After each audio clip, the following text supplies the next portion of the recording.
Welcome to episode 9 of my self-important Magic the Gathering show.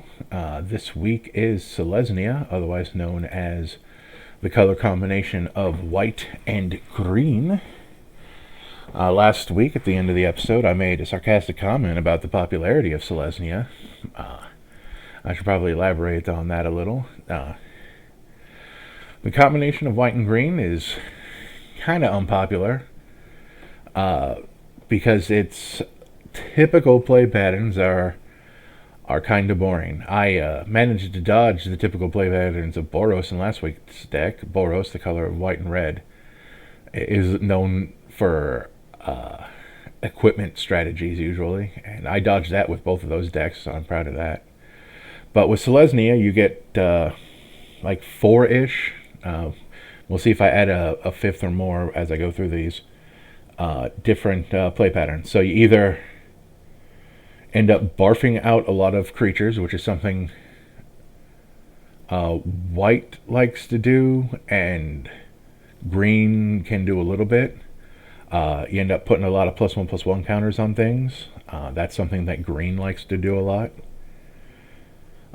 You gain a lot of life. That's something white is more known for, but green isn't shy of. Or it's an enchantment strategy, which they usually just play the very best enchantments and nothing else, and draw a lot of cards and maybe gain a lot of life. And it's not very interesting to some people, and that's why green and white isn't very popular. So we'll see where I fall under with this deck. Cadira, Caller of the Small. 1, a green and a white for a 3/3 legendary creature orc ranger with trample. When Cadira, Caller of the Small, deals combat damage to a player, for each token you control, create a 1/1 white rabbit creature token. So it looks like we're going in the direction of barf up a lot of creatures. And then I already have a card in this deck because I wanted this card in this deck. This guy could almost have his own deck. In fact, he could probably be the captain of this deck if he wanted to be. Green and white for a 2/2 legendary creature rabbit archer with vigilance. It means he does not tap to attack. Reach, which means he can block creatures with flying. Oh, and trample means that, if you didn't know, that whenever a creature blocking Cadira is dealt lethal damage, if there's still damage left over, that damage will go on to the player. But Finneas also has, when Finneas attacks, put a +1/+1 counter on each other creature you control that's a token or a rabbit. And then if creatures you control have total 10 power or greater, draw a card. So it looks like one of the secondary things is +1/+1 counters. So two of the barfs, of the 4 barfs. Since Finneas isn't in the lead of this deck, we're probably not going to lean on the 1/1 counters too much. But let's get started by putting in our lands. We're going to want basic plains. We're going to want basic forests. Whoops. Oh, no. There we go. I thought I somehow typed in the wrong thing. We're going to want a snow-covered forest.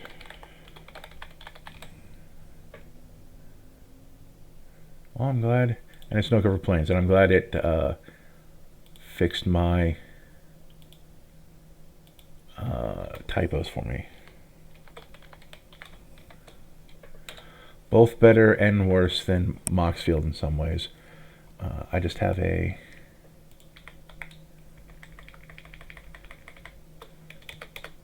just a thing off to the side that I'm editing as I do this, because I did take notes. So let's use some specific forests. Oh, these ones are nice with the little dragon shadow. And this one is a dragon's eye with the mana symbol in it. That's kind of neat. But those are not the ones we're going to use. We're going to scroll down.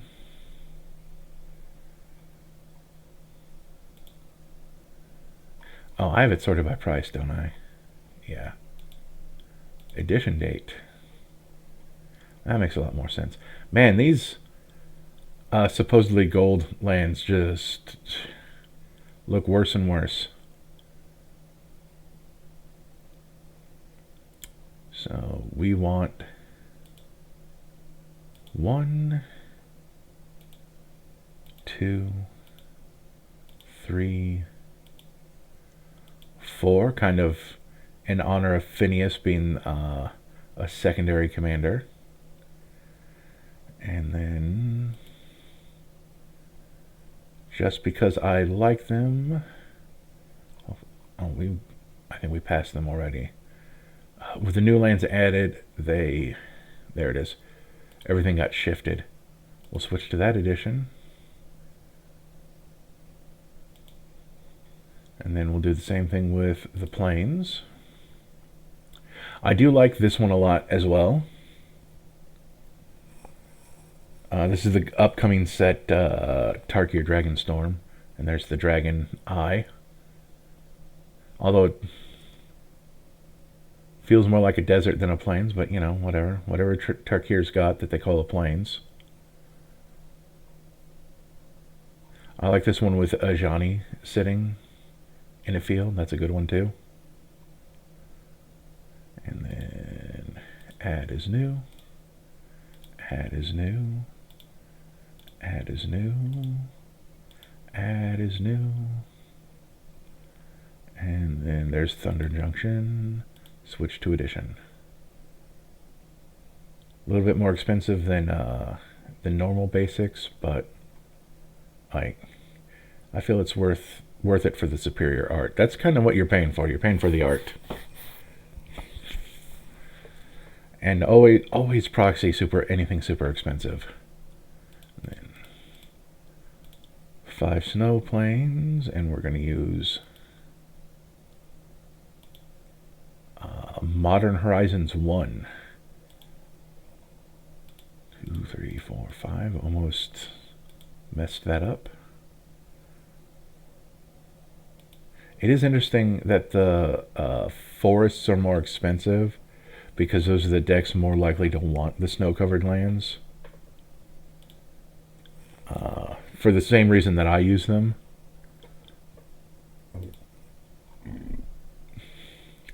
Now, whoops, close. Just gonna do this really quick. Move you to the correct. We have our 20 basics. Then we're gonna go to import. And we're gonna import the rest of my Selesnya land base.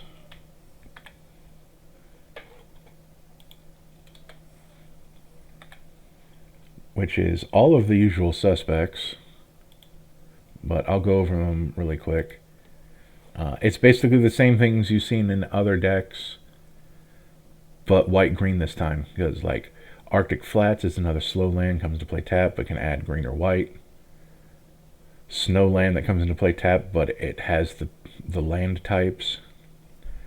Boseiju, this is basically a disenchant, but it's a land that you discard, so it's a lot harder to respond to. But they also get any land card with a basic land type to put on the battlefield untapped.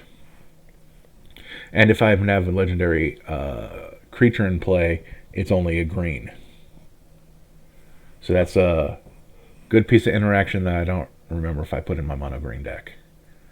Bountiful Promenade, that's 2 or more opponents. 2 more basics. Good old command tower.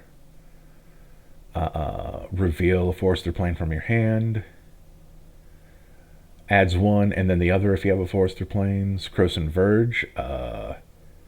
Comes into play tap, but you can either add colorless or you can pay 3 total because you're using this, but you're also sacrificing this.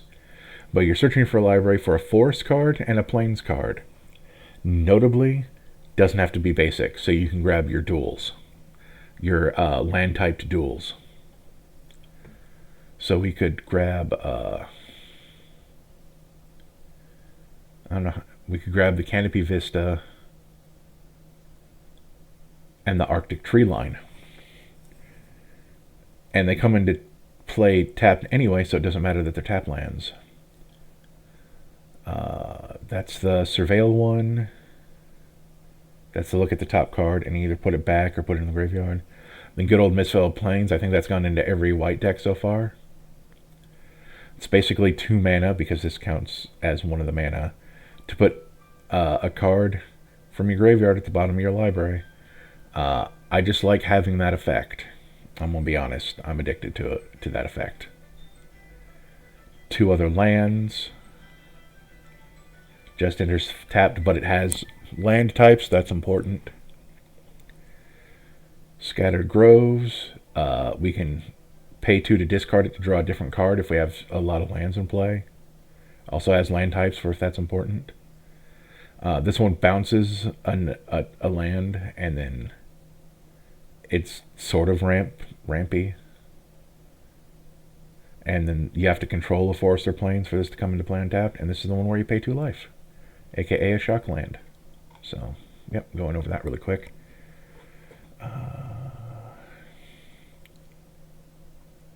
Okay. We're hitting our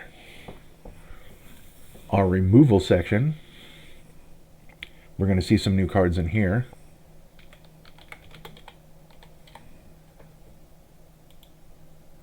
Aurore Mutation.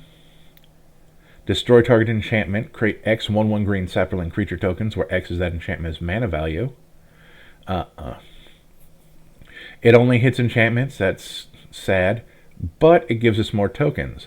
Because remember, Cadira needs tokens in play to work. So if we can draw this early and destroy even someone's Soul Ring, we'll at least have a sapperling that Cadira can make rabbits off of.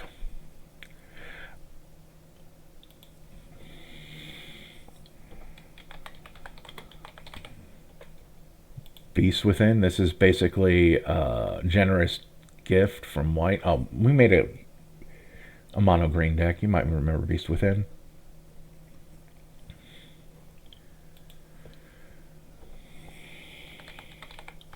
Basically, this is Bovine Intervention. This is all the greatest hits from our monocolored decks. Destroy target artifact or creature. Its controller gets the white ox, but you'd rather them having the ox than whatever it is that you destroyed.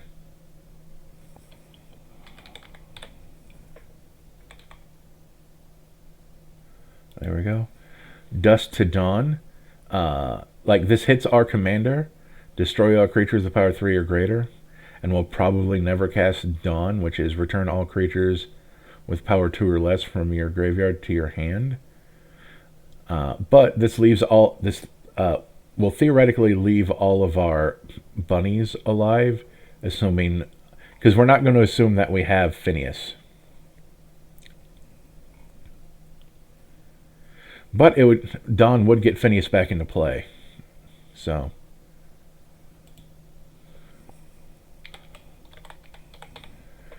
Fateful Absence, that gets a creature or a planeswalker, and our opponent gets a clue token.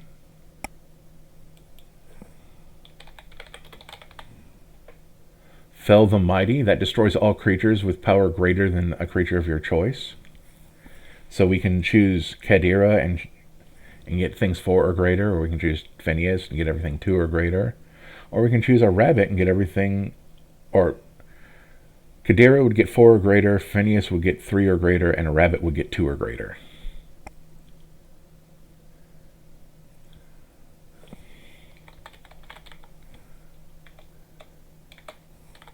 And if you notice that I'm getting these in alphabetical order,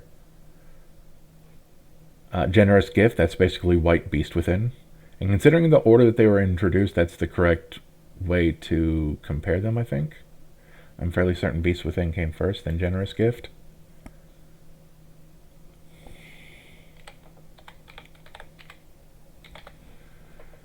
Heliod's Intervention, that can either gain us life or destroy X number of artifacts or enchantments. It's always nice to be able to destroy a bunch of artifacts and enchantments.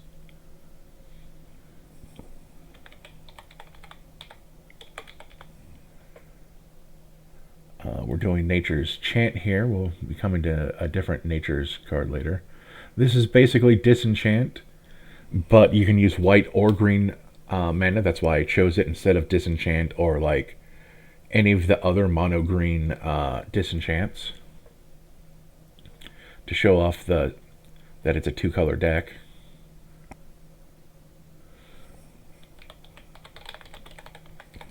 Parting Gust, that's the one where you give them a fish to get rid of one of their creatures.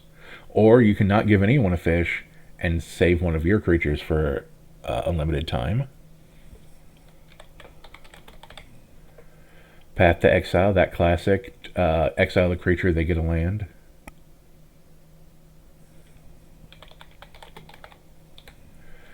Pest Infestation destroys a bunch of artifacts or enchantments, plus we get a bunch of pest creature tokens. So that's good. Classic Don't Attack Me, Settle the Wreckage. But we could also attack with a bunch of rabbits, settle the wreckage ourselves, and then get a bunch of lands out of our... I think it's only basics. Yep, we get that many basic lands cards. So it's either a 4-mana Don't Attack Me or a 4-mana ramp spell, depending on where we are.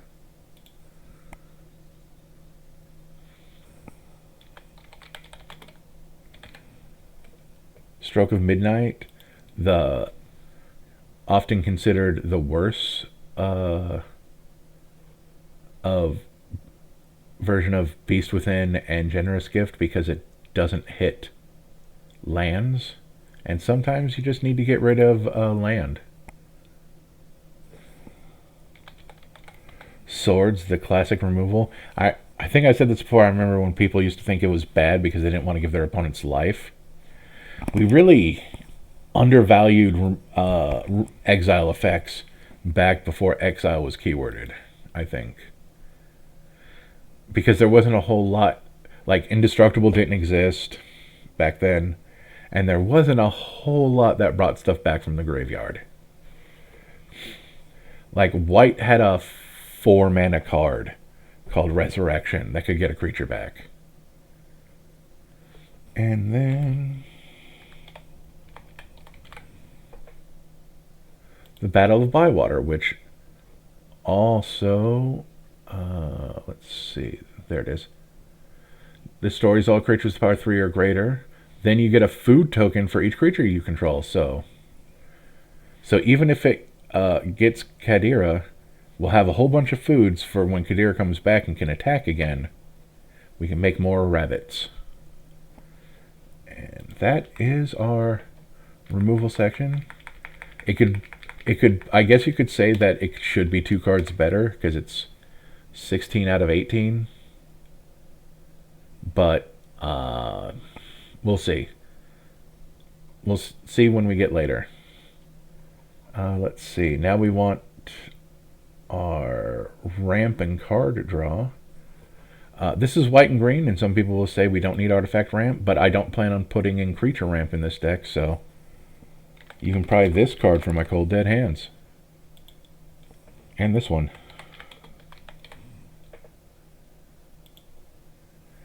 And we are the Talisman of Unity.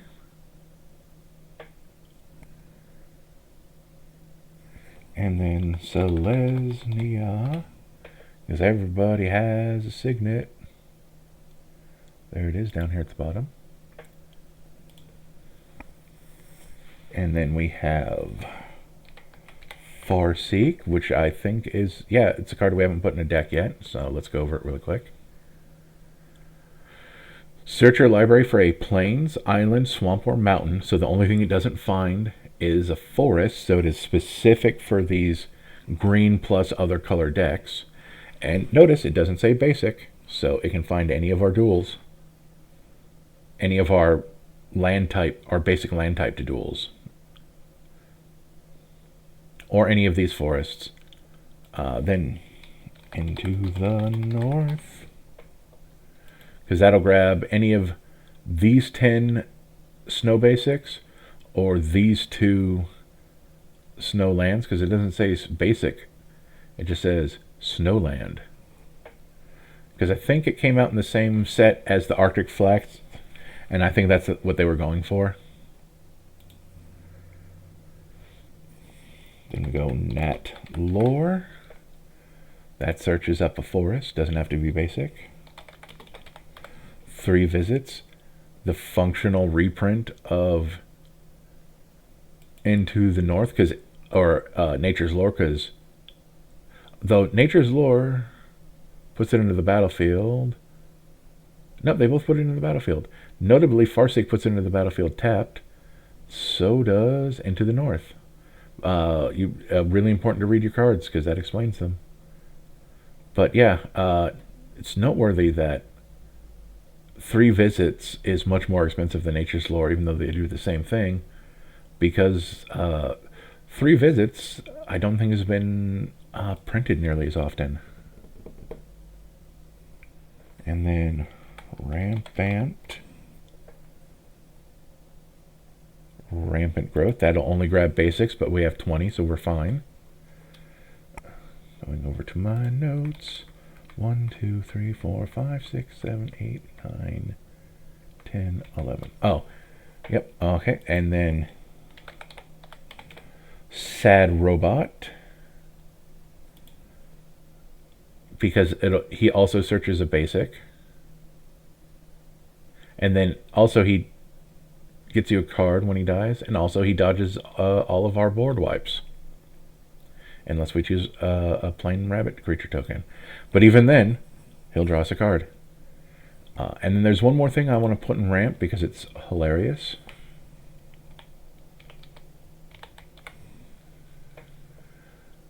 Jaheira, Friend of the Forest. Let's read that really quick. Tokens you control have tap, add green. So our rabbits will tap for green. Our food will tap for green. If we put in anything in this deck, and yeah, we probably will, that make treasures, those treasures will be able to attack for green without having to be sacrificed. So that's funny to me.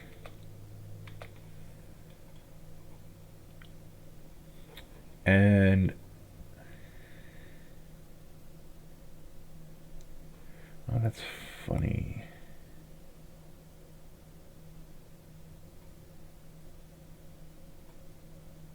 Oh, I think I put them all.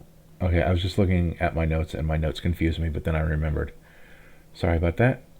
Now we're in our anemic card draw section, because this should be like 12 items, and it's not going to be 12 items.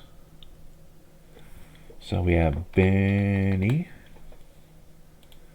Benny Brax, the zoologist. He has Convoke, so this 3 mana up here may as well be 0 if we have 3 bunnies in play that we don't care about. Because your creatures can help cast this spell. Each creature you tap while casting the spell pays for 1 generic or 1 mana of that creature's color. Oh, and the rabbits are white, so this thing could come out for the low cost of tapping 4 rabbits. At the beginning of each end step, if you created a token this turn, draw a card. And we're hoping to be able to draw a card at the end of all of our turns with Benny and Cadira and whatever else we put in our deck.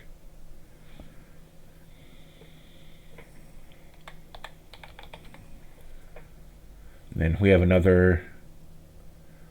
I mean, she's from a D&D set, so we may as well put other stuff with it from the D&D set. Ellen Harbury's Busybody. She costs the exact same amount as Benny Brax, but she has to wait a turn before she can help you with cards. Tap, look at the top X cards of your library, where X is the number of tokens you created this turn. And Cadira creates tokens on combat damage to a player. So we can use Ellen in our main phase too. Put one of those cards in your hand and the rest of the bottom of your library in a random order. So you get a bit of card selection. So that's good. And then we have our good friend Finneas. Then we have this one, Idol of Oblivion. So draw a card, activated only if you created a token this turn. So this is another main phase 2 card draw. And then you could, for some reason, turn this into a 10/10 Eldrazi, but that's never going to happen. That's less important than drawing the card.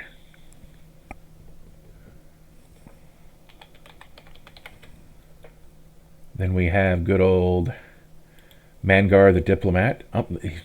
Our four area in card draw is kind of busy, so we hope we draw one of them. 2/4 with lifelink. Probably will never matter, except for the part where it dodges our board wipes. Doesn't dodge our board wipes, but that's okay, Benny. We like you anyway. Whenever an opponent attacks with creatures, if 2 or more of those creatures are attacking you and or planeswalkers you control, you get to draw a card. So it's conditional card draw. Whenever an opponent casts their second spell each turn, draw a card. It's conditional, but it's also a deterrent. It's like, do you want me to draw a card? And it's not very good deterrent, because maybe they'll like, yeah, sure, you can draw a card. But, you know, it's at least something they have to think about for like a second. And then Mentor of the Meek. Of course, he dodges our card draw. If they ever did a Game of Thrones one, this would be that one guy who got wrecked by the mountain. No. It would be... for some reason in my head, I thought they were the same guy. It's the one that taught Arya how to use her sword. But whenever another creature you control with power 2 or less enters, you may pay 1. If you do, draw a card. That'll be good with Jaheira, although the rabbits won't have haste. Previous rabbits will be able to pay the 1. So we'll be able to draw some number of cards with this, so that's good.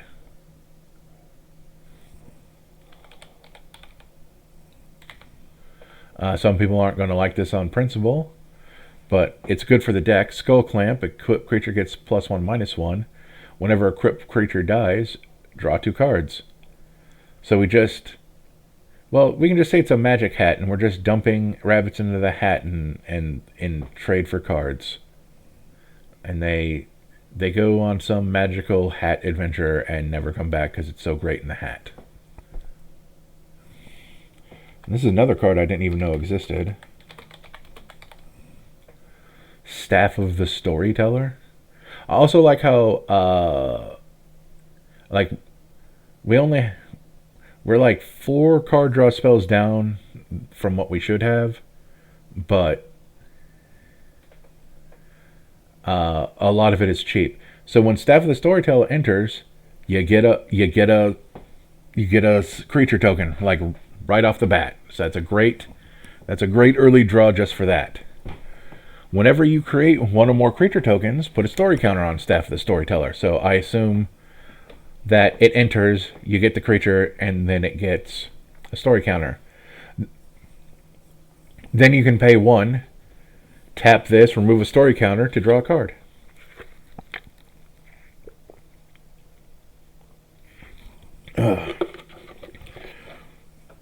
Sorry, I was getting this weird spot at the back of my throat. That was annoying. So while we don't have great draw, we do have repeated draw. How many cards are we up to? We're already in 73. And we do have a bunch of cards that care about our game plan.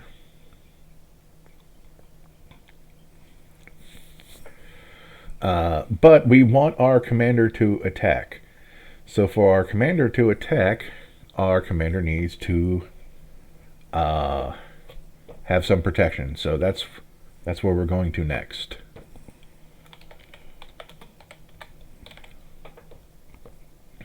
So Champion's Helm. Oh, good. It's going to go over here. Equipped creature gets +2/+2, so it'll be bigger. And as long as it's legendary, which it is, it has hexproof, which means opponents can't target it. So it costs 3 to come in, but the equip is only 1. So this is a thing that we can, if we have it in hand, we can play we can play it on turn 3, her on turn 4, then equip, because we don't want her sitting out for a turn. Although I highly doubt we will have the most dangerous looking commander on the field in any game, even at a low, when we're with other bracket 2s. Especially when we tell them that Greater Hoof Behemoth is not going in this deck. It's just not part of the plan. Games should end, but it's an easy way out, and I kind of want to challenge. So this is a 3 and a 2, so it's a little bit more difficult to get equipped. But it is indestructible, and equipped creature is indestructible, so it would allow Cadira to dodge our own board wipes. This is a different piece of... different kind of protection, because it's going over here first, but I'm going to put it into protection. Mostly because I don't want this $42 card sitting in its own category. It has nothing to do with it being 42, but it's a $43 card, and I just thought that was noteworthy. Delny, Streetwise Lookout. Creatures you control with power 2 or less can't be blocked by creatures with power 3 or greater. This is our quote-unquote Crater Hoof. We're going to have a lot of rabbits, and they can't be blocked by big creatures. Assuming they're small. If they're big, then it doesn't matter. If the ability of a creature you control with power 2 or less triggers, that ability triggers an additional time. So that's another thing for Finneas over here. Since I just realized he never gets bigger. He doesn't put it on himself. So he can't be blocked if they're both out at the same time. And then he puts 2 +1/+1 counters on all your rabbits or creatures that are tokens. But we're putting this down in protection because it protects our creatures from being blocked. That's my defense.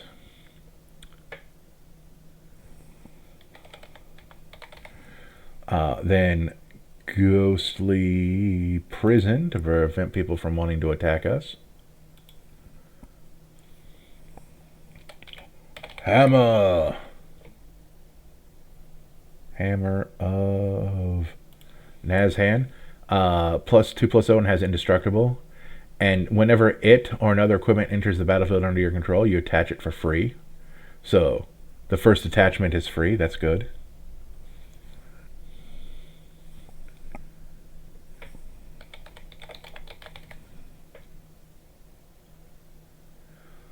Let's see how far. There we go. Lightning Greaves. That gives Shroud, which means we can't target it, but that's kind of fine. But it also gives haste.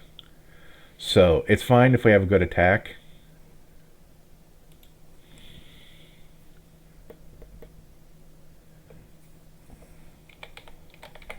Mithril Coat. It's superior Lightning Greaves because it has the same mana value, but it does the same thing, but it can be equipped at instant. It can be casted at instant speed, and the first equip is free. So Swifty Boots.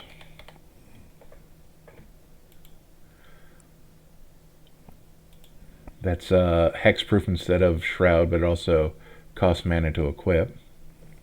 And then one more important thing. Actually, 2 more. Whisper Seal Cloak and Prowler's Helm. Because people don't play walls.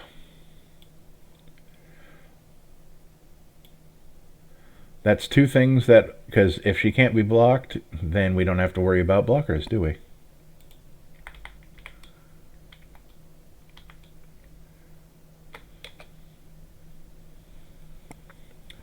So now we have 17 cards left, it looks like. I'm just going to do a quick count, because again, I took notes for this one. 1, 2, 4, 5, 6, 7, 8, 9, 10, 13, 14, 15, 16, 17. Yep. So we need... you might notice that the thing we missed is other stuff that makes tokens.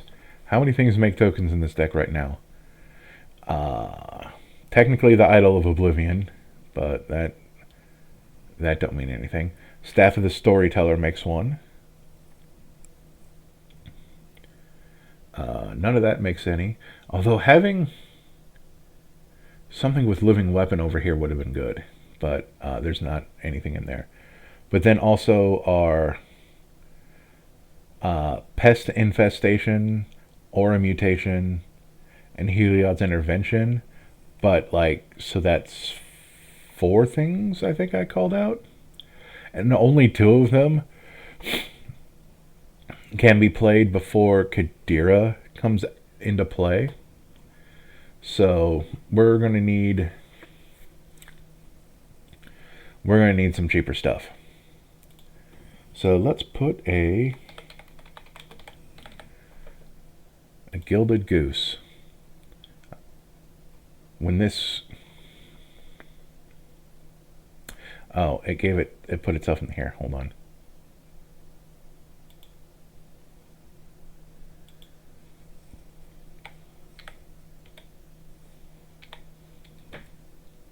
Huh. That is a real category. We'll wait until something else creates it. But when it comes into play, it gives us food and can be played on turn 1. And it can create more food. That's important. Being able to create more tokens should we need them. But you can tap it and sacrifice the food to add 1 mana of any color. So it's also, that's why it put itself in the ramp section.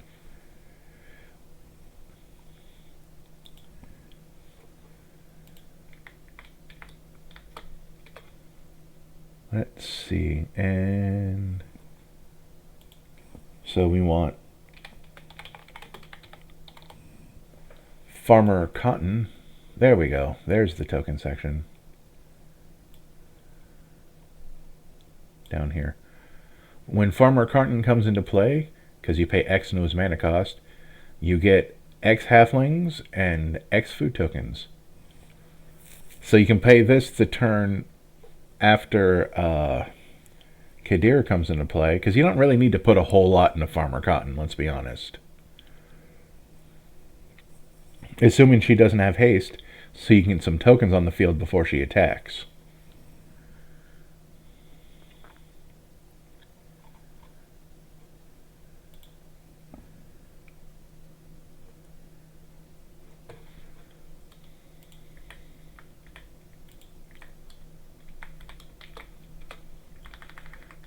Let's see, who... Oh, this guy, yeah.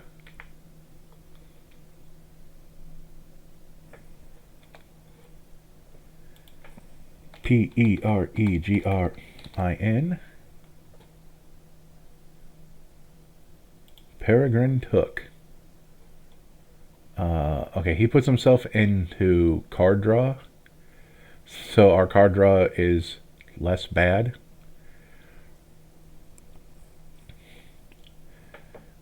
If 1 or more tokens would be created under your control, those tokens plus an additional food token are created instead. And then this is why he's in card draw. You sacrifice 3 foods to draw a card. We like it. Another Lord of the Rings fan favorite. This one? Yes. Okay. And we're going to put him into tokens instead of recursion. Whenever a non-token creature enters the battlefield under your control, create a food. That's fine. Like, it doesn't trigger off of our rabbits, but we can play this on turn 2, assuming we drew it, and on turn 3 she comes into play, we get a food. And then if we have 3 foods, we can return target historic card from the graveyard to our hand. That's artifacts, legendary cards, and sagas. That part will matter less, probably, but that does give us another thing. Here's another cool card. Spellbook Vendor. Go back down here to take a look at it. At the beginning of combat on our turn, we may pay 1. When you do, put a sorcerer role token attacking to target creature you control. So it creates a token that also is an enchantment. We're probably, like, if we were going the enchantments route, this still probably would have made it into the deck. New rolls overwrite old rolls, so you can't, like, stack rolls onto creatures. This specific roll gives the creature +1/+1, and when it attacks, you scry 1. You know, look at the top card of your library, either put it back or put it on the bottom.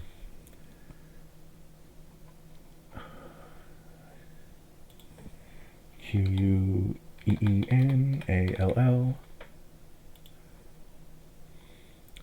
Queen all in all of Rudak. What set is she from? Dominary United. Okay. Her power and toughness are equal to the number of creatures you control, so she could be quite big. But if one more or more creature tokens would be created under your control, all of those tokens plus a white soldier creature are created instead. So she gives us 1 extra token. She might get cut from this deck.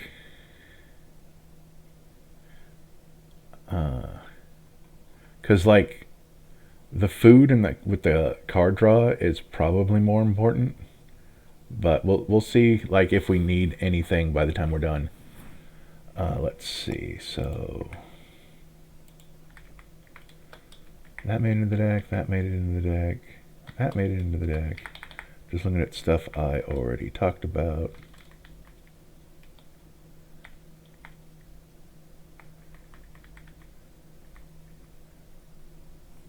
Let's see. And now we...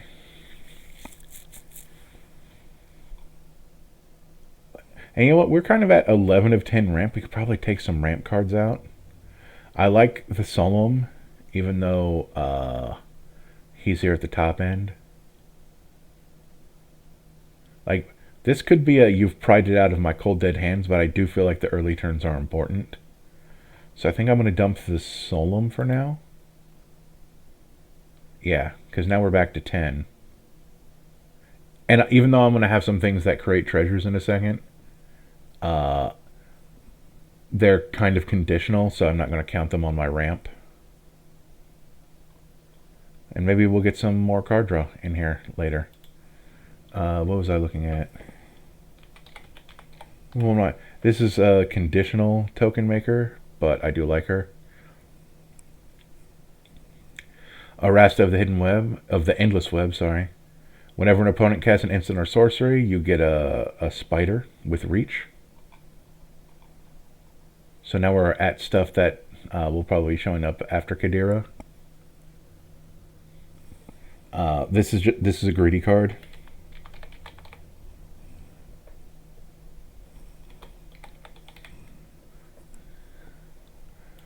The Ancient Gold Dragon, because it costs 7, but you get a d20's worth of creatures when it does combat damage to a player. I don't care. I'm going to be greedy.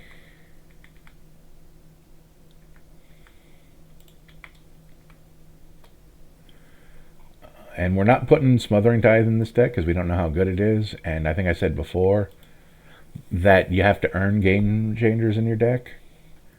Like, don't set yourself up as a 3 if the rest of the deck can't hang with 3s. You know what I mean? Which means I also kind of went back to some of my early decks and went, oh, I'm going to take out the game changers, or at least move them over to a maybe board. But that doesn't mean we can't have monologue tax.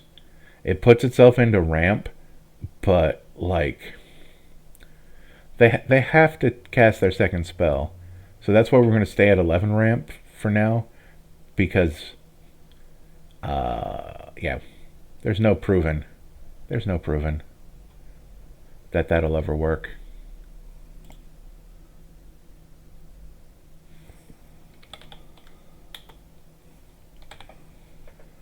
Old Gnawbone.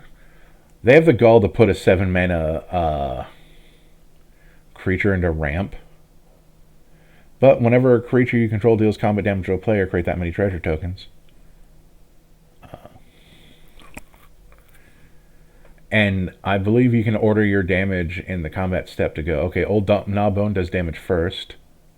7 tokens. Cadira deals damage. Well, to get the tokens trigger first, then her trigger. Pretty sure you're allowed to say that. To get more bunnies. And all that treasure, since it comes into play on tap, because this is before they realized treasures were broken as heck, so they come into play untapped. If Mentor of the Mink is out, that's just card draw. Though we don't want to draw too many cards, because we don't have anything in this deck to increase our hand size.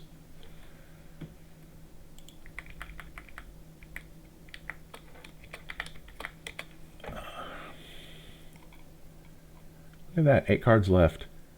Let's see. Oh, this card's funny. This is also greedy. Helm of the Host. At the beginning of combat on your turn, create a token that's a copy of a equipped creature, except it's the token isn't legendary. It gains haste. This is very greedy. I don't care, and we're putting it down in tokens instead of copy.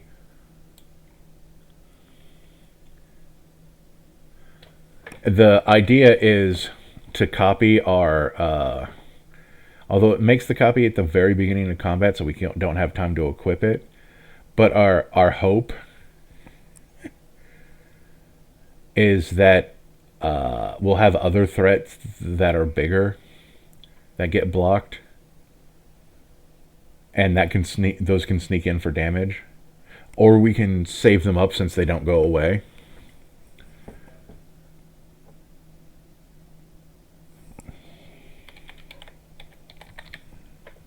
And then Anointed Procession, that doubles the number of tokens we get. Parallel Lives doubles the number of tokens we get. Mondrak doubles the number of tokens we get. Ozurtak triples the number of creature tokens we get, so it won't double any other tokens, just or it won't increase any of the other tokens, just creatures. And then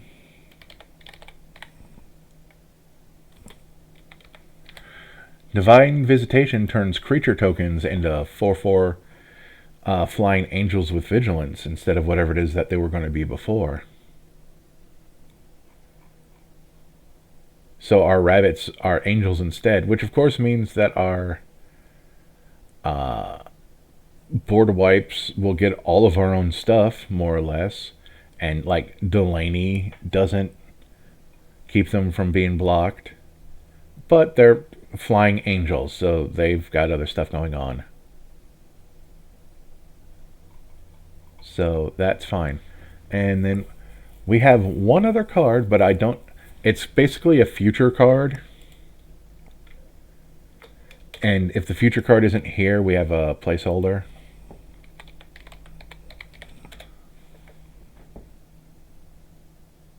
So this is the placeholder, but we're going to see if...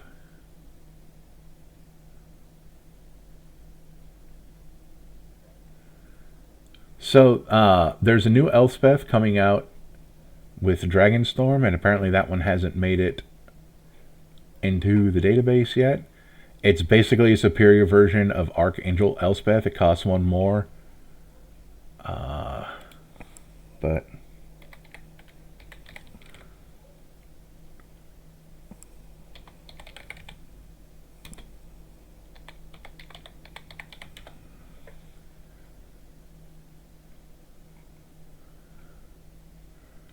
There we go.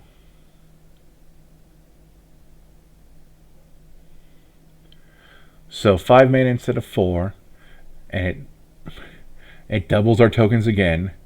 The +1 is a soldier token without lifelink. Then it has a 0 where we get a +1/+1 counter on all of our creatures.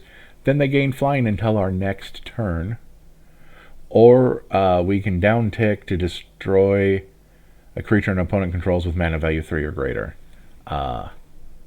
we want that in this deck. It's not even out yet, and they're like, it's going to be $44. And I'm like, probably. We don't need that. So we're doing that as a placeholder. And now we have room for one more card. My notes had some cards in it, but I'm like, but it's kind of a, now that I think about it, I don't want it as much as I did a second ago.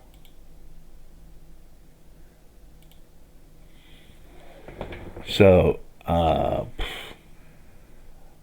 we'll probably want something that draws cards, obviously.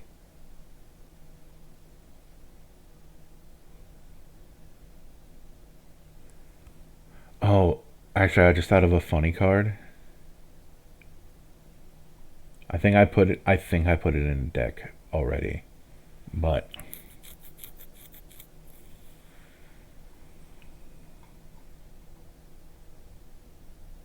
yeah. Okay, we're gonna look it up because it like non-bows with like two of our other pieces.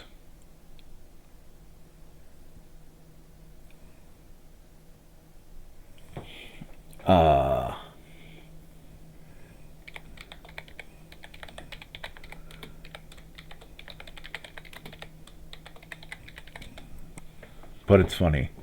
Infiltration Lens. Whenever an equipped creature becomes blocked by a creature, you may draw 2 cards. I think that's funny.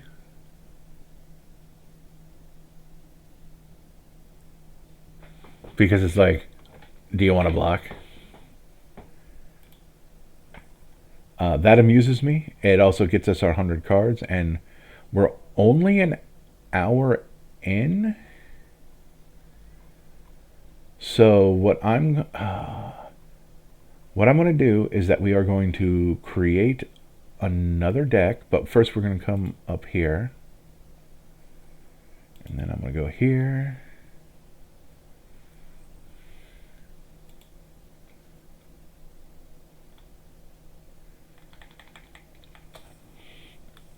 I already had a name for this deck, so I want...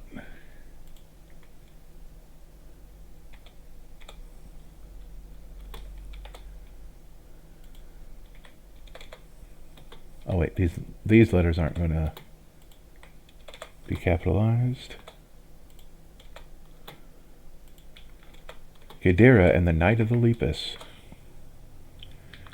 If you've ever seen that movie, and I don't know why you would,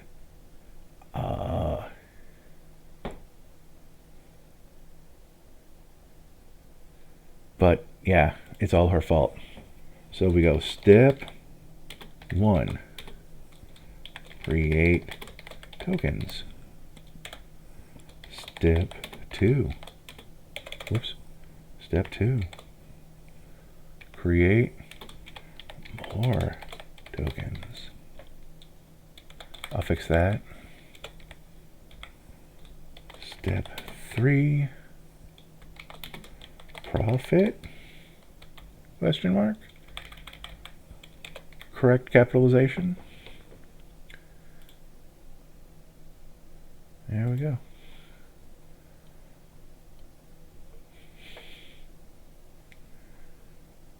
Close. So that's that. Then yeah, we still have like another hour to kill, so let's build another deck. New deck, new tab, since it's the same week.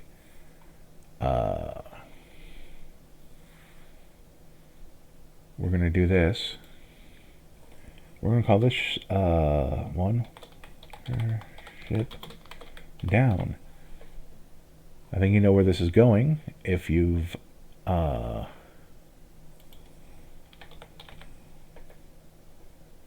if you're familiar with the book. So, and we're gonna use the same version of the card from the other deck. It costs 50 cents more, but again, that's worth 50 cents more. That is not worth $110 more. If you want to use this version, proxy it. Like, good lord. I think this version only appeared in the Commander decks because it's the Animu edition. Anyway, switch to edition. Then we go over here.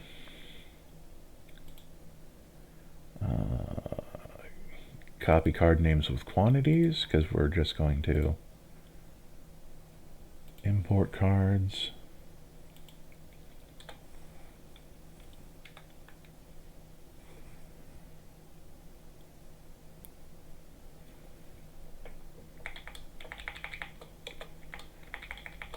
We'll fix that.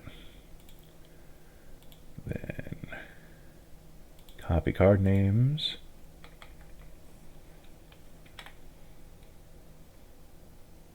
Oh, get rid of this. Again, I don't think I have any ad blockers on Edge. I don't use Edge except for this.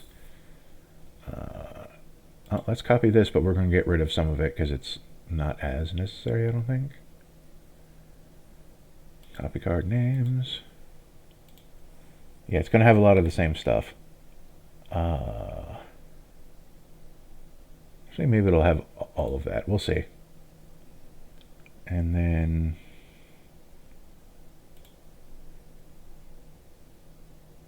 copy. We'll take stuff out as it becomes necessary. And then our 16 pieces removal.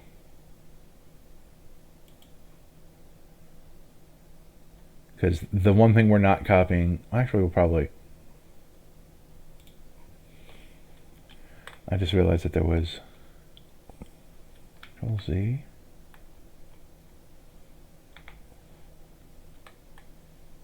There we go, that's just kind of weird. And also I think we have Finneas twice on this.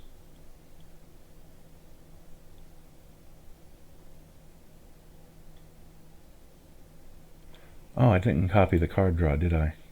But yeah, let's copy this whole copy card names. This is basically a funny we're doing.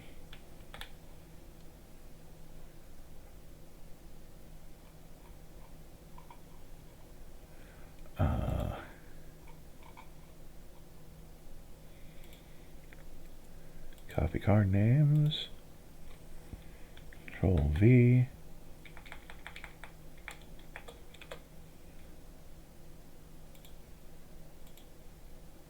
Copy card names.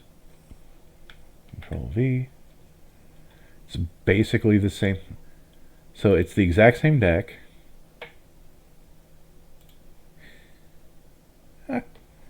But with him, we're going to take out Helm of the Host right away.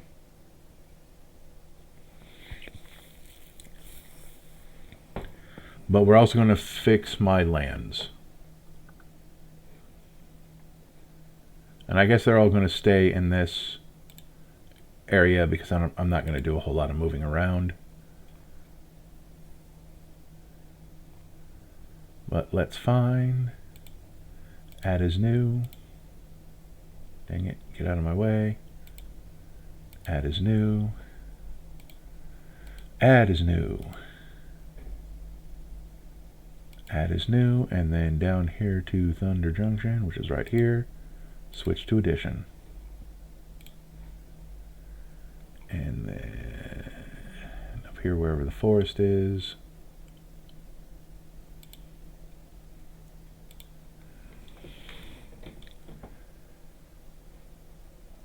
I don't know. I think of the ones that I remember, basically this one in the plains, I really like this one the most.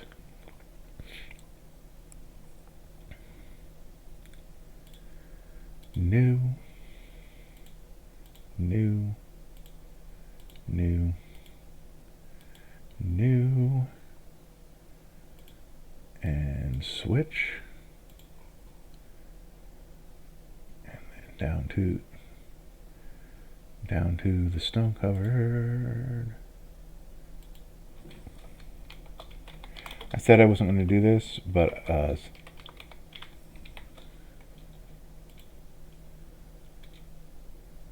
we go.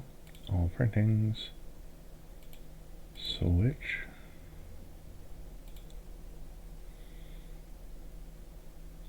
Oh, I forgot to set it as the only. All printings.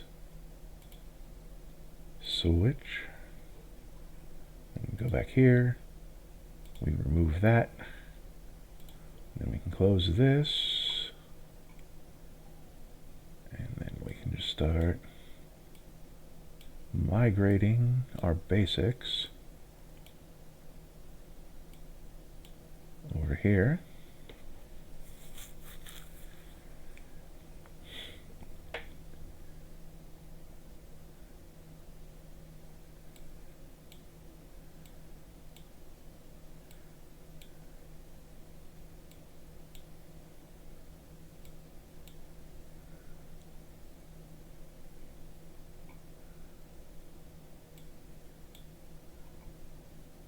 Yep, there are 20 basic lands, 9 pieces of card draw.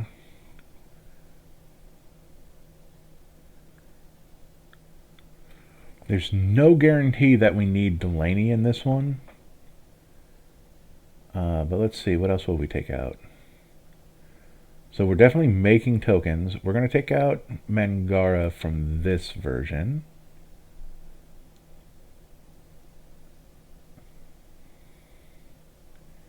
There's just some different creatures we kind of want.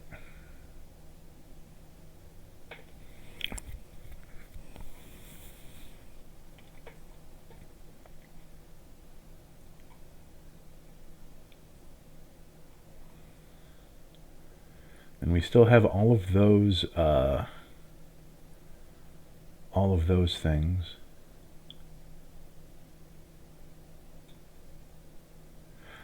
I named it Watership Down, and I'm like, maybe we'll put in, we'll do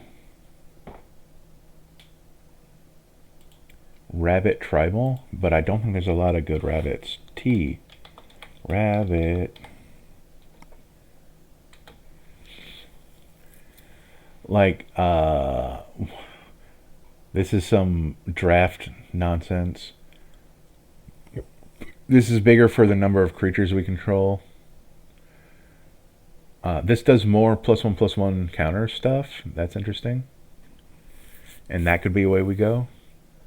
Claim Jumper is ramp if our opponents control more land than us, but I'm not sure that'll happen. If you control a token, this thing's bigger. This is a 5-mana 3/2 that summons 2 more rabbits.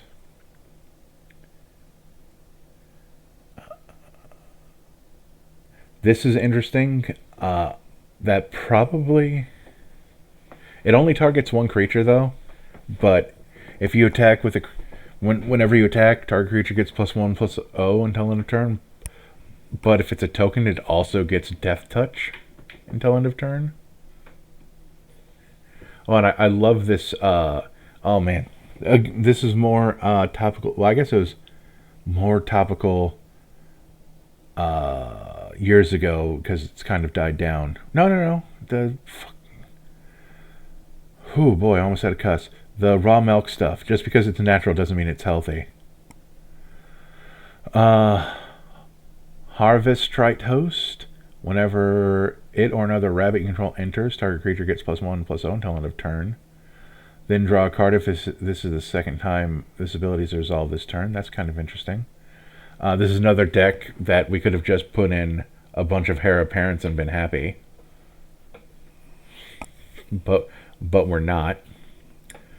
I do kind of like this, but I don't know. It can theoretically draw us a card a turn.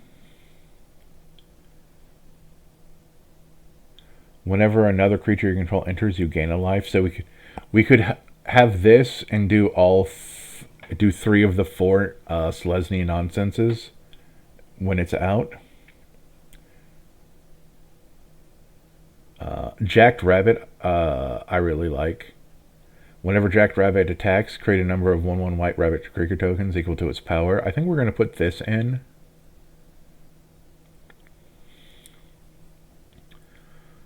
Paw Patch Recruit. Whenever a creature you control becomes the target of a spell or ability an opponent controls, put a +1/+1 counter on target creature you control other than that creature. Yeah, there's not a whole lot of really good rabbits, as it turns out. If you control a token, it gets +2/+0 when it attacks, equal to the number of creatures you control. Whenever another non-token creature enters the battlefield, if it wasn't cast, create a token that's a copy, except it's an 0/1 illusion. That's mildly interesting, especially since you can sacrifice 5 illusions, but like you gotta be putting in a lot of non-creature tokens, so that this is not the deck for Preston. Creature tokens get +1/+1.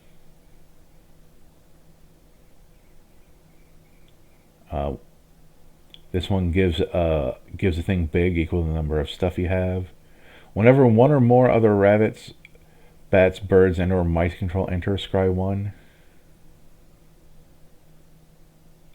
Whenever you attack, you either create more rabbits or make your creatures slightly bigger.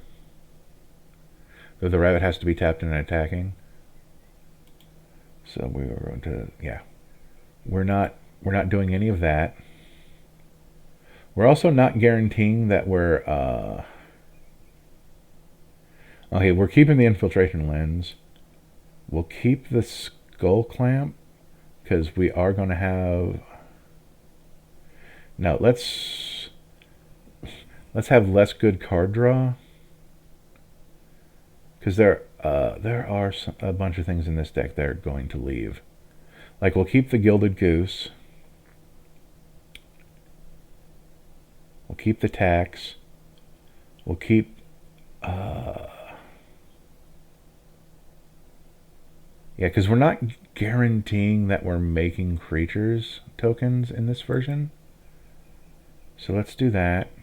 We're going to keep Old Gnawbone because it's one of the few things with flying we have in the deck. We're going to keep our 2 big dragons. I think we're going to dump all of these token doublers and token modifiers.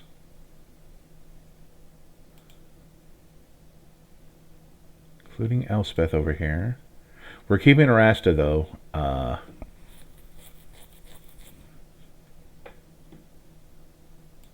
But we're getting rid of the doublers. That one's fine, that one's fine, and that one's fine. Yeah, so there's like not a whole lot of token stuff going on. Like, in fact, we can move Old Gnawbone over here and the monologue tax over here just to show that we're not creating that many. Then we're going to dump that.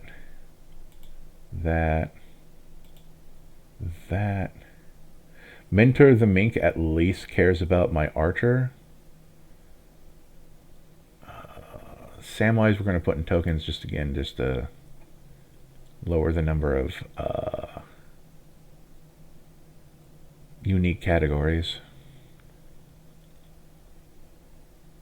But we are keeping Samwise because we do have, like, it at the very least,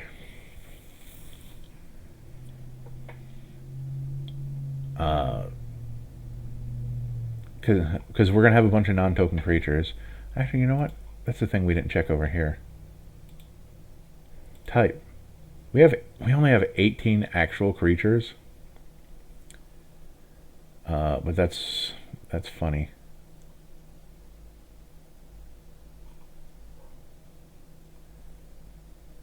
Hopefully we have enough things. Well, she's technically a creature since her +1 even in the version that we'd actually put in the deck. I'm actually gonna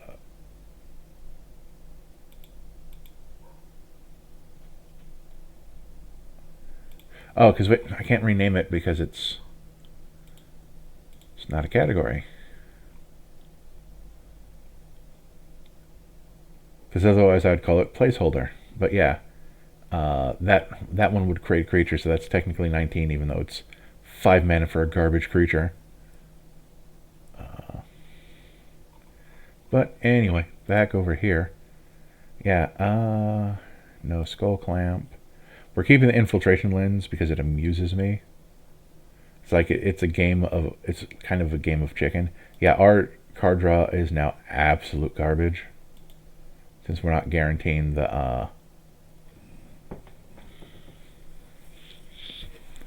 card draw. But there's other things that we are going to put in this deck because we've now completely. Oh, how many creatures are in this version of the deck now? Type. We took out 7 creatures. We're going to keep it like that for now.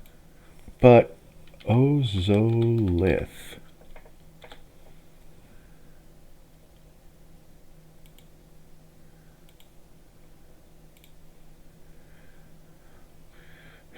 What's funny is that I realized that he cares. Is that I realized after I did all that work that he cares about creature tokens and rabbits, and we have one other rabbit of the deck and two really expensive things one expensive thing and 2 medium things that create tokens, and one of them needs tokens that already exist. We're doing a great job on this deck.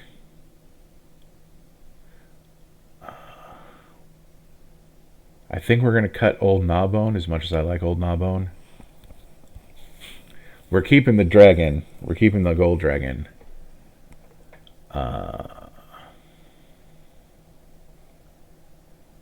we're probably going to want more creature token creators. We're still keeping out the doublers and the tripler. But we're going to find more ways of doing that. But we're going to do... but we're going to put in some +1/+1 counter stuff because that's what the other thing Finneas cares about. So we want branching evolution.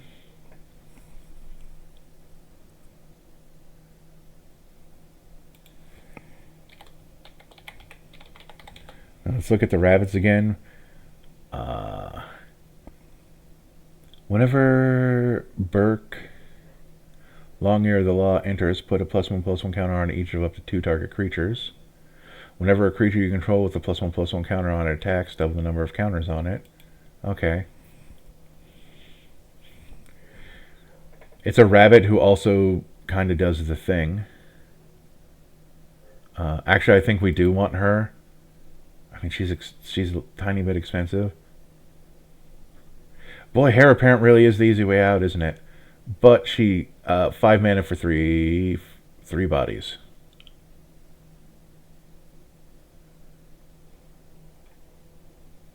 Jackalope Herd is such a weird card.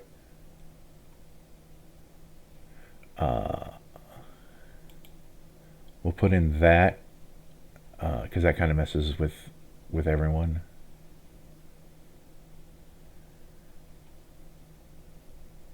Oh, and it has to not be cast.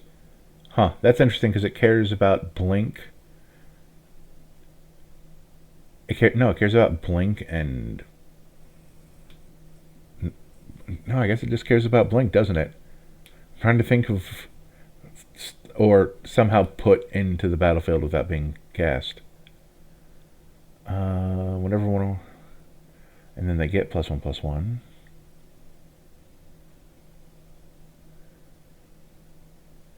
This creates them tapped and attacking, but maybe they won't get chumped. And then the quest caller. But I'm also going to look up Rabbit. She creates credit. Carrot cake is a food that also creates a rabbit and allows us to scry one. And then we can also sacrifice it for life because it is food. These are lands that care about it. Oh, this creates 3 creature tokens. It's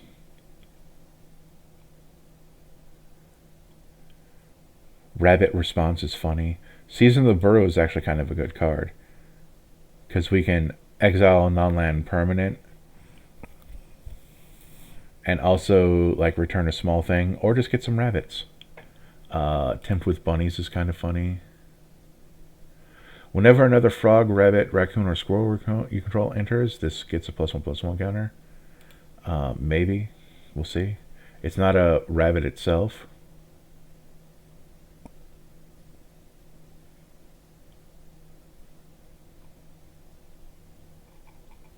That at least increases the number of things in our deck that are rabbits.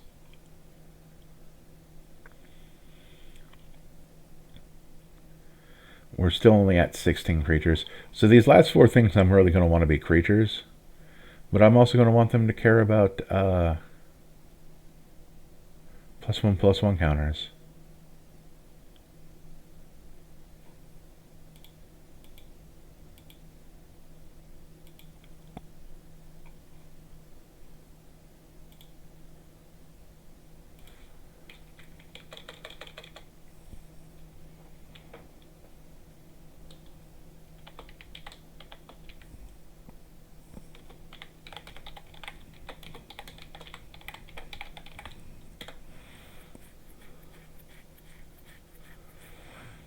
Abzan Battle Priest and the Abzan Falconer. Those are neat because, well, this one's is neater and it costs 1 less. So we can, on our turn, we can tap a white and tap this, and we can give it +1/+1 counter and then flying. Each creature controlled with a +1/+1 counter creature has flying. That's where the flying comes from.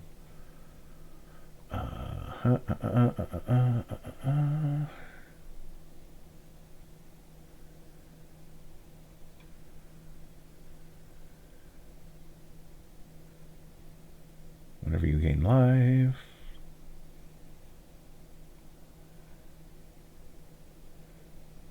Ancient Bronze Dragon, although it's super big.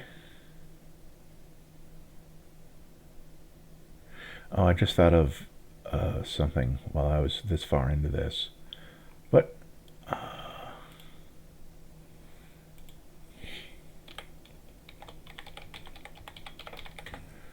we're going to look at some changelings.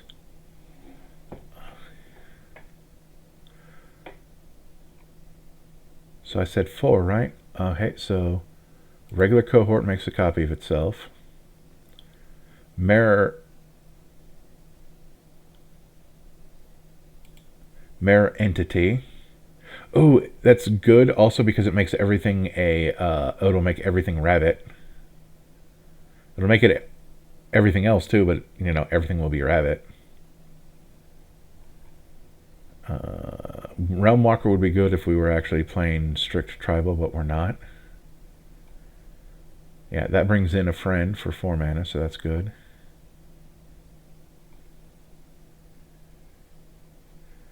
I was thinking about Metallic Mimic for a second, but that's only if we were going heavy on rabbits, and we're not.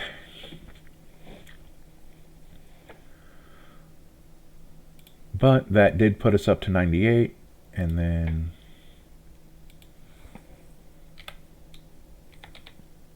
I'm going to do this. I'm going to type this a different way. 1 or more +1.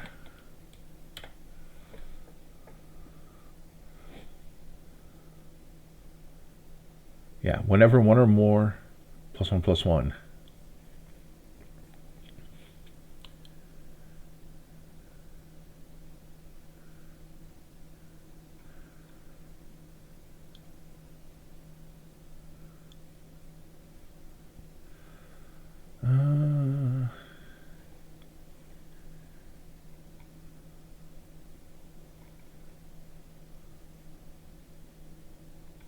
Yep, branching evolution.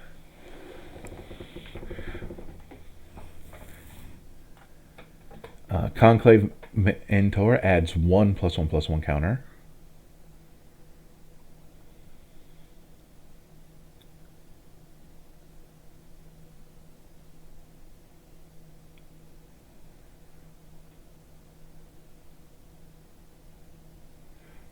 Oh, I should really order by CMC. Because hardened scales. Yeah, we want that. So we have room for like one more card. I'm not too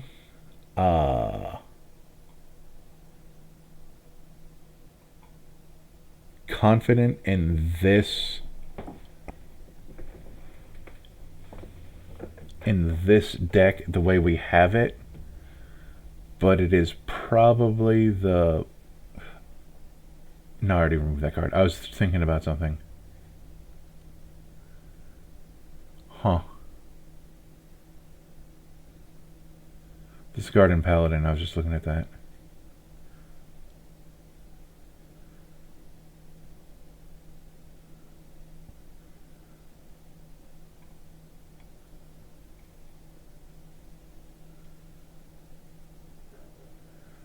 I think we're just going to go with the Conclave Mentor.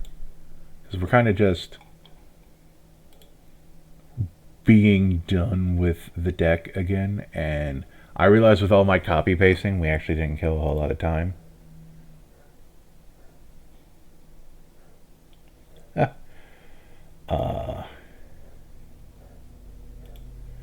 So, here's to round 3.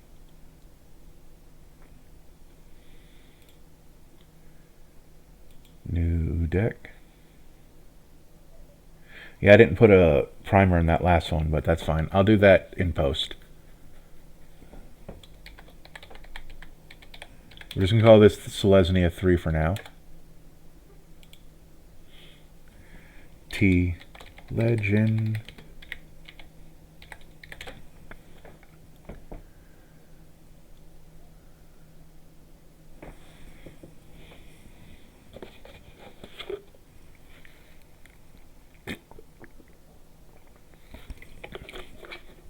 Seeing all these Ajanis, realized I missed search parameter.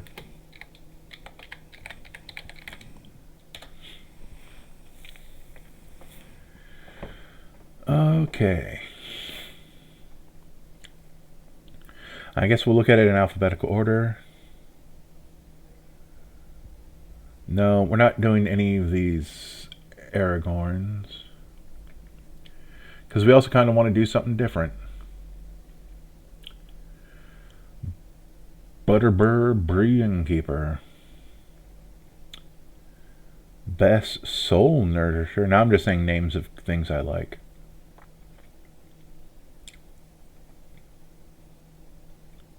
Oh, she actually...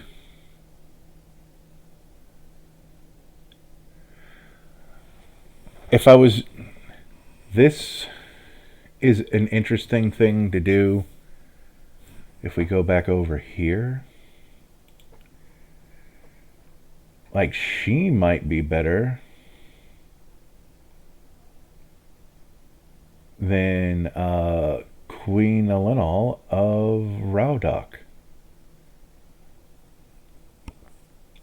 She just gives us an extra token.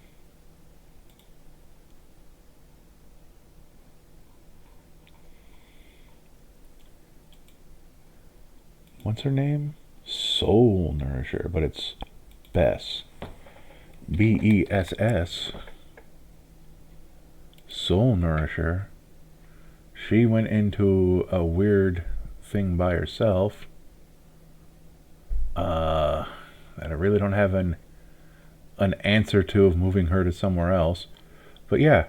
And it's base. Base doesn't count counters.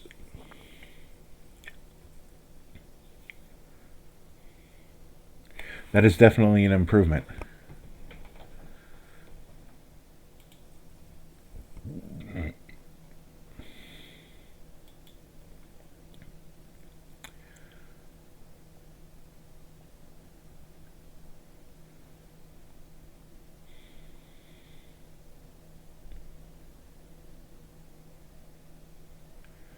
I actually think I know what I want. I know what I want. I don't remember the name. Oh, there we go. So, we're going to do Enchantress. But we're doing a slightly different one because we're not putting the obvious card in our command zone. So, Gylwain, Casting Director. Whenever Gylwain, Casting Director, another non-token creature enters the battlefield under control, choose one. Create a royal roll attached to that creature, create a sorcerer roll attached to that creature, or create a monster roll attached to that creature. And then we go all the way down here. And then these are the tokens for it. So monster gives it +1/+1 and trample. Royal gives it +1/+1 and ward 1. And sorcerer, as we said, +1/+1 and it scries 1 on attacking. So, yes. So now we go back over here. We copy all of these lands, because once again,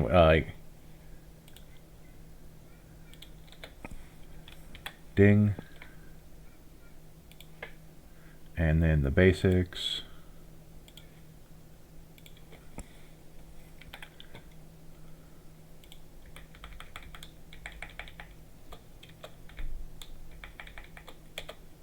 Because we're probably not going to be that special with our basics in this deck. We're going to use some of these, but not all of these. Although if I...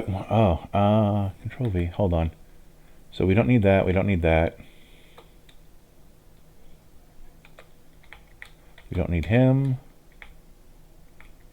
We don't need that. But we're going to keep the rest of it.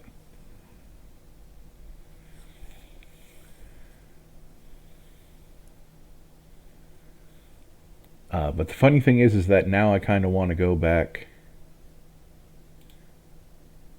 to that other one, because I realized I should probably go through that equipment one more time. Take all the ramp. Control V. We don't need that. We don't need that. We don't need that. I mean, Old Gnawbone might make its way back into the deck, I'm going to be honest. Actually, monologue tax can stay. How dare you cast spells on your turn? More than one. And then copy card names.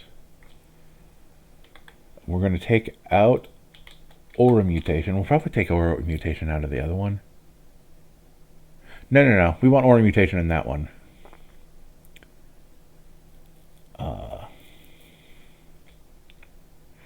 But we don't need Fell the Mighty, Dust to Dawn, or Battle of Bywater. So our Mass Disruption is going to be lacking. There we go. And I don't think we need any... Oh, Mengar, but we can add that manually. Okay, but other than that, let's go to my folders. Spoilers. Oh, yeah. I forgot what I was going to do before I got here. Oh, and I had it set to this. Set it back to categories.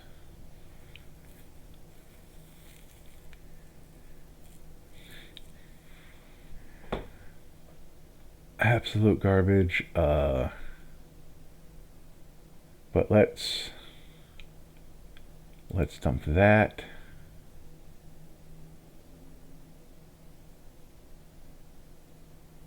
I guess I still kind of want him to be invincible, don't I?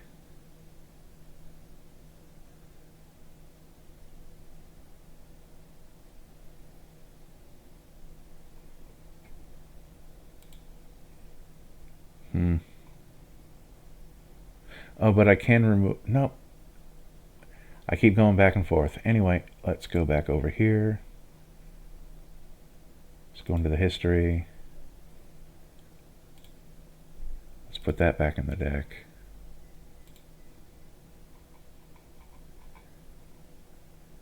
And this is just the one that we're going to keep right there.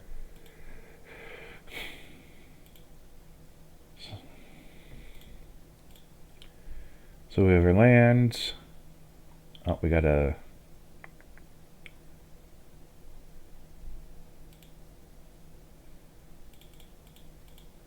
We're still going to put in the less expensive lands.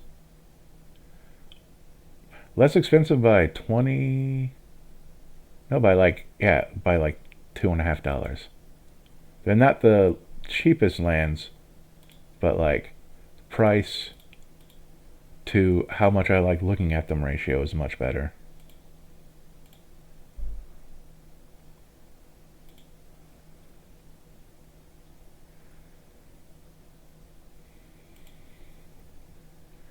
And then all printings.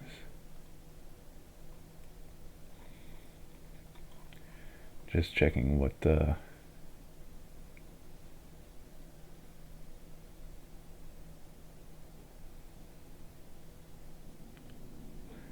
We're going to use...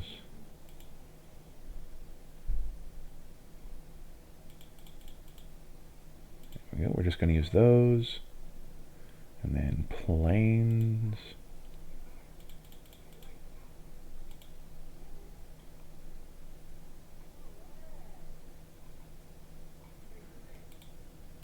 There we go.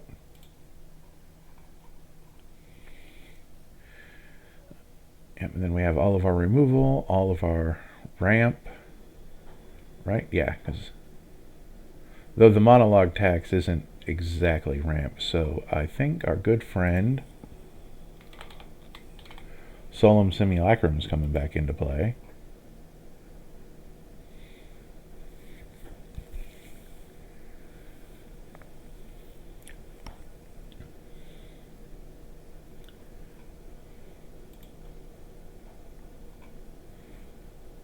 Scroll to the top.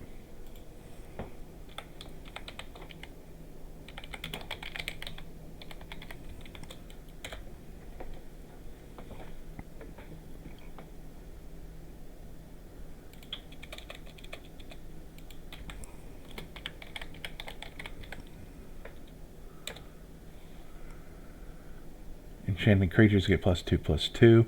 We're not using that, I'm just kind of looking. Sir Armont the Redeemer.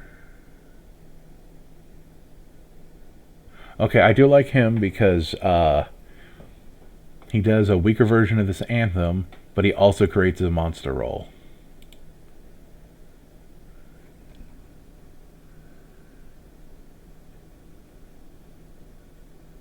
That's funny.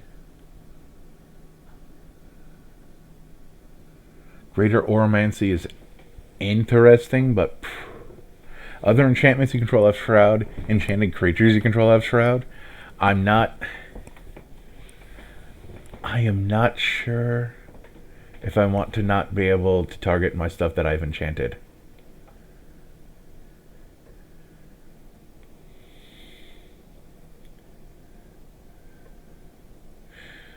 Okay, I gotta see. I just want to see the Oracle text on this. Prevent all damage that would be dealt to this creature by enchanted creatures. And it is a human.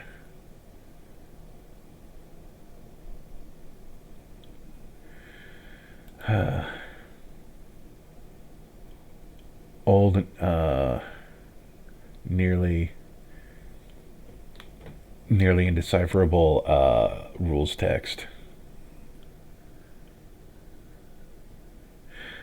Are her proportions off, or am I just weird in the head?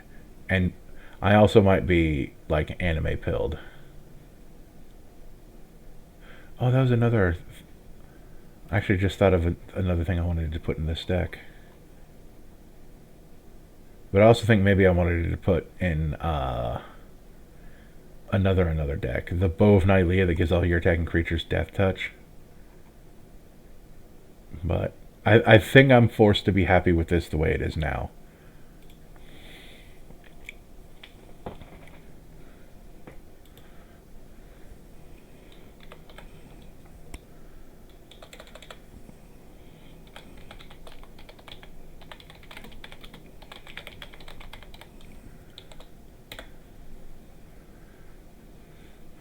Whenever an enchantment enters the battlefield under your control...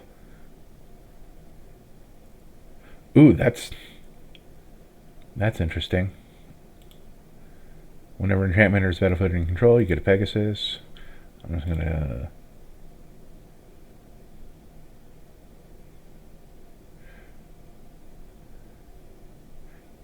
non-token enters the battlefield. Okay, so there's another card I'm definitely putting into this deck to kind of mess around with this. Whenever an enchantment, you tap something.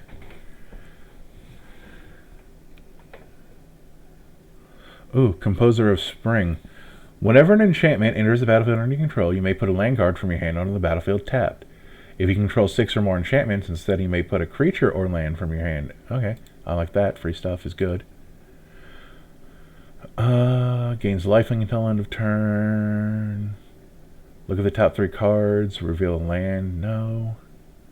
Enchantment control is put into a graveyard from the battlefield. You get a bird. Tokens don't go into the graveyard per se, or at all. I think it's like if it'd be put into the graveyard, exile it instead.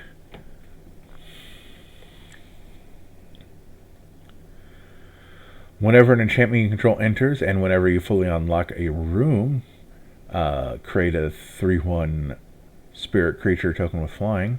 It creates flying stuff, so that's cool.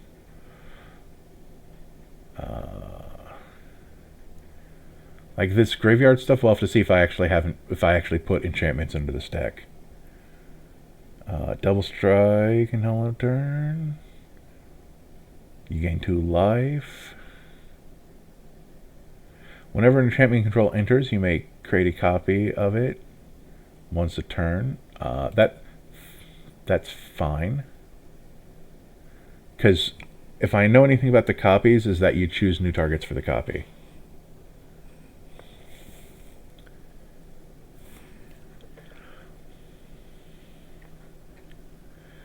Okay, 1+1 down the turn. You scry 1 with this. Ooh, but then it buffs. Okay. It gets bigger and then you draw a card.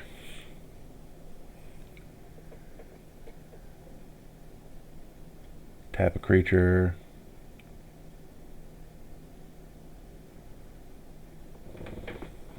Okay, so now we're going to do the other one, enchantment spells, which means I'm probably going to have enchantments that go into the discard pile, and I'm also going to be casting enchantment spells.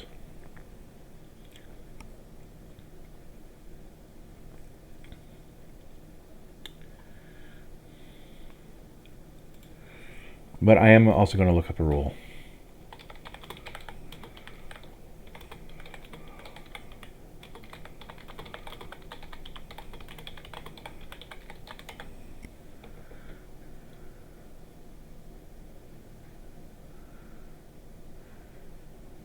I have a feeling this is the AI.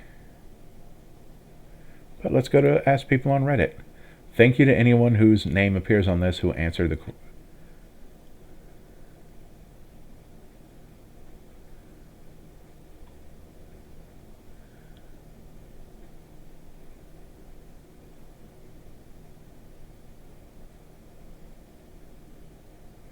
Okay.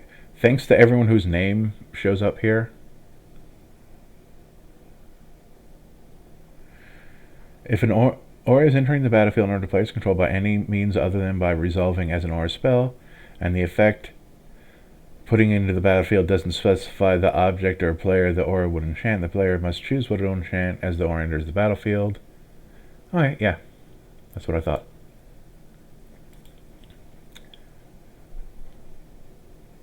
That was just the thing I was checking. Because they're tokens, so, you know, the non-creature token doublers are going to come into play again. Because we're degenerate Selesnya players. This one will get us a bird. This one lets us draw a card. But let's also... enchantment spell.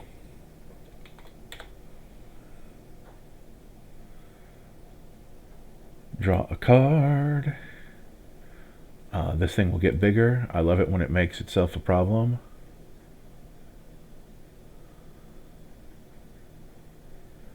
Not worried about that.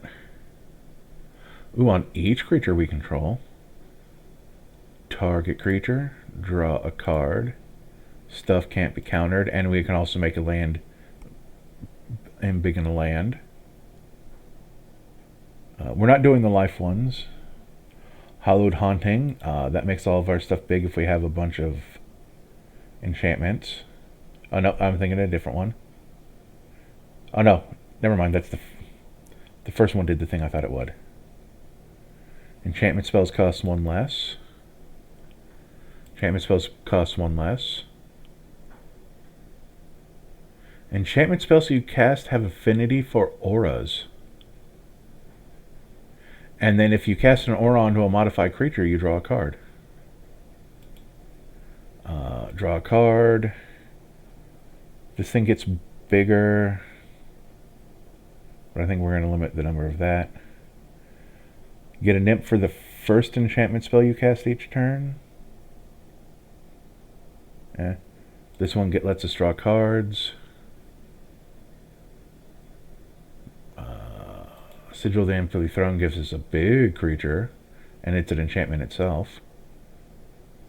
Draw a card. Draw a card. Cost less.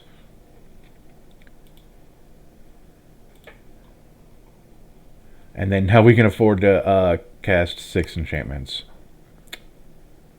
So we go by type.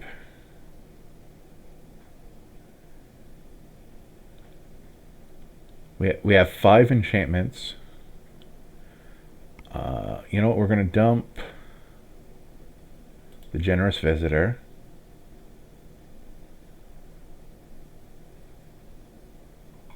So now we can have 7 more enchantments. Let's see, how many of these things are also enchantments? No. No. No. Yes. So we have 6 enchantments. 7 enchantments. 8 enchantments.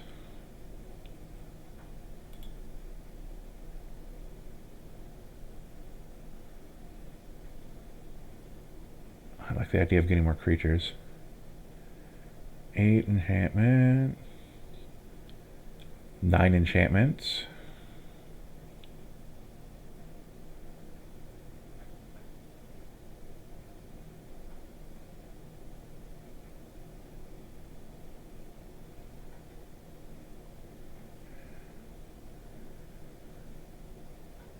So we have 9 enchantments, including ones that are creatures.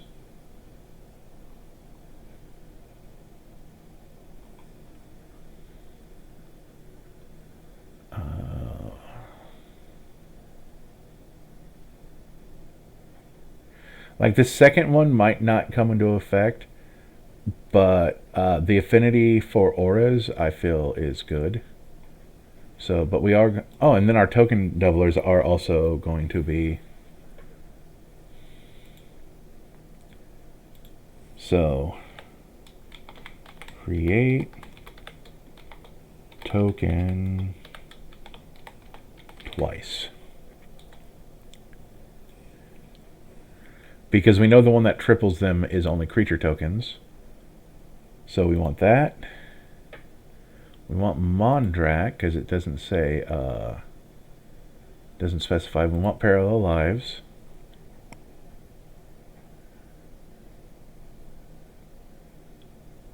We don't want any of these.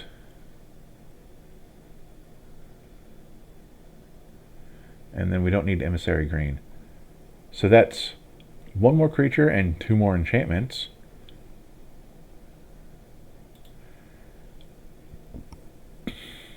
Yeah, it is funny that I'm there probably are some cheap auras we could, but like that's an investment for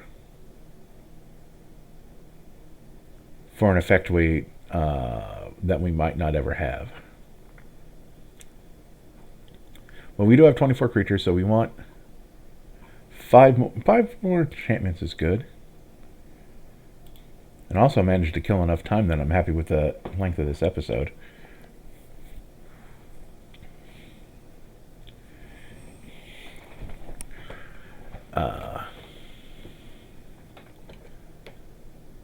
So let's go back to categories. We have one thing that caught. Oh! Teleportation circle. So this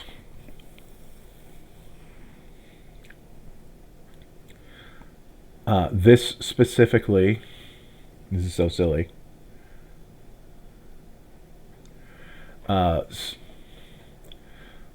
This is specifically to go with the Undo Spirit Dancer. Whenever an enchantment you control enters, you may create a token that's a copy. Do this only once each turn, right? So if we haven't done it at all through the rest of the turn, we can blink one of our creatures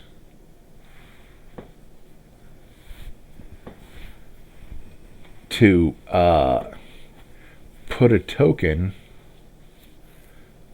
or to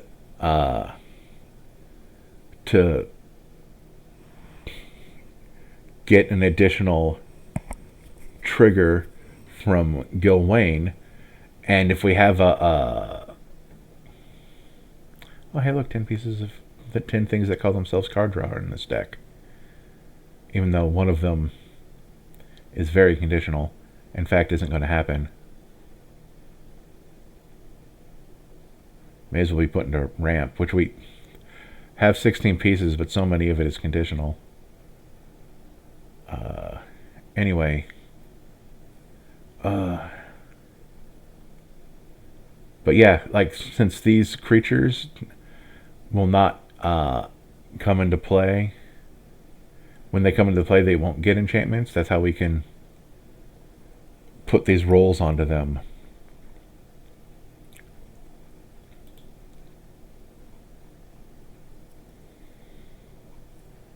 So we have 4 more spots, and I'm not entirely sure what I want. I could put in Conjurer's Closet, which is a artifact that does the same thing as Teleportation Circle. But again, that's a thing that only is like only Magical Christmas Land with the Undo Spirit Dancer.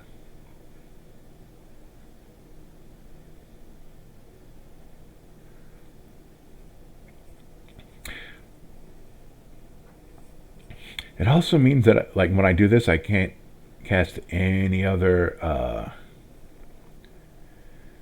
I wonder where I think enchantment spells or creatures from during that turn. But it's definitely a turn where I've done nothing else. Oh, but you know what I want? We want Guardian Project, because it draws a card whenever we cast a creature spell. No, it's not cast a creature spell. Hold on. Where did it go? There it is.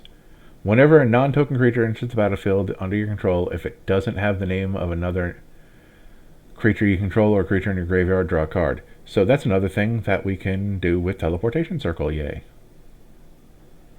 And honestly, Teleportation Circle will also, with him in the field, will also trigger all the things that say whenever, all the other things that say whenever an enchantment you control enters, you get a thing happens. So there, now I feel slightly better because that draw, I mean, a lot of this will be multi-draw depending on how much stuff I cast a turn. None of you are specific about auras, right? Okay. Just care about enchantment spells. Which I'm going to go back to type. Yes. Because it's 9 plus however many were creatures. So 3 more. We just got to think about what they will... You know what? Let's see what EDH Rick thinks. We're down to 3. Eidolon of Blossoms. Oh, okay. This gives me, and then like, these are obviously good. Temporary removal, all that glitters. Yeah, I can see how some of these would be really good. But we're gonna go back over here.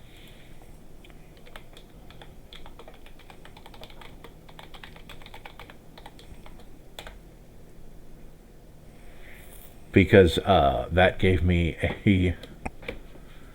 This gives me another piece of card draw.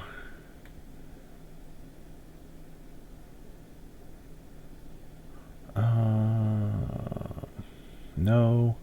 Whenever Calyx or another enchantment enters, you get a +1/+1 counter on target creature. Ooh, whenever Calyx or an enchanted creature you control deals combat damage to a player, you may create a token that's a copy of a non-legendary enchantment if you control. Ooh, okay, yeah, Calyx is really good, and it's probably would have been over here.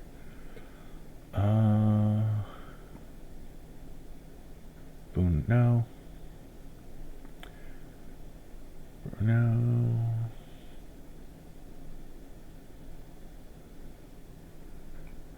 No, that's devil.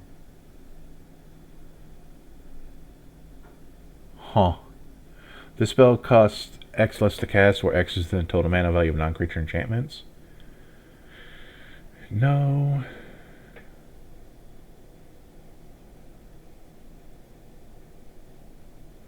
Huh.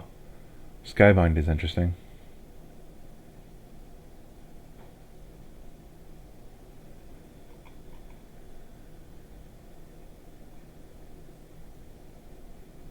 Like the +1/+1,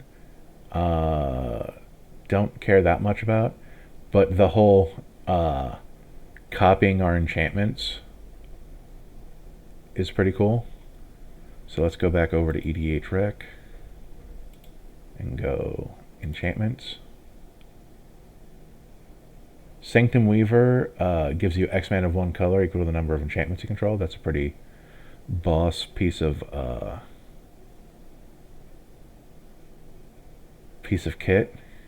If I wanted to remove stuff, Ancestral Mask, all that glitters, and Ethereal Armor would all be pretty sick.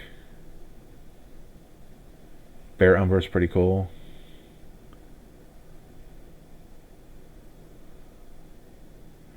Eidolon of Countless Battles is basically a more expensive version of all that other stuff.